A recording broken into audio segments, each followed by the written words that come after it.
Good morning everybody, Chris Gibson back at Royal Queensland here in the teaching facility. Wanted to talk to you this morning. I've had quite a number of people just recently come and see me, some for the first time, some I haven't seen for a very long time, in relationship to the shank. Coming out of that part of the golf club there, right out of the hosel. And what does it come from? It can come from many different things, but I'd like to see you start from the ground up in relationship to, I see a lot of people start with the weight on their heels, and because the balance point in your body in a golf swing is in the ball's arches of your feet, we start to then get this early extension of your spine when it's actually just the fact that your body's trying to get balanced.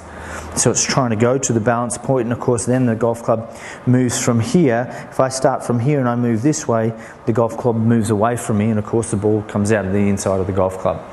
So that can be one part of that equation.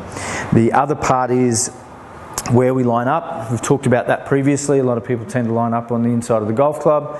The other one, very much so, can be, or it's two things.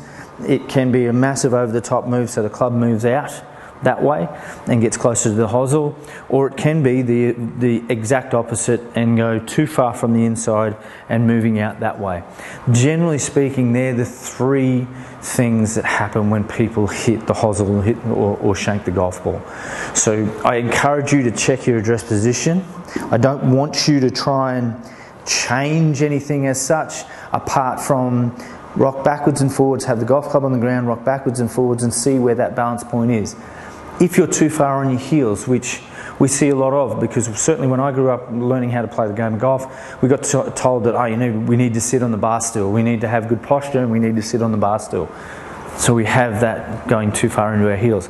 The other one that we got told a lot of, when you go to the gym, so if you're doing any sort of power move, squats or things like that, the first thing that happens is you've got to squat into your heels, and that's a protection mode and using the muscles that we need to use to be able to do that. So if you go to the gym and you've been told that, we certainly don't want that in a golf posture at address. Certainly when you're squatting, yes, agree totally, but not when you're over the top of the golf ball, because we'll tend to move forward that way, and of course the golf club will go out with it, or generally speaking we'll have that over the top move going that way because of that.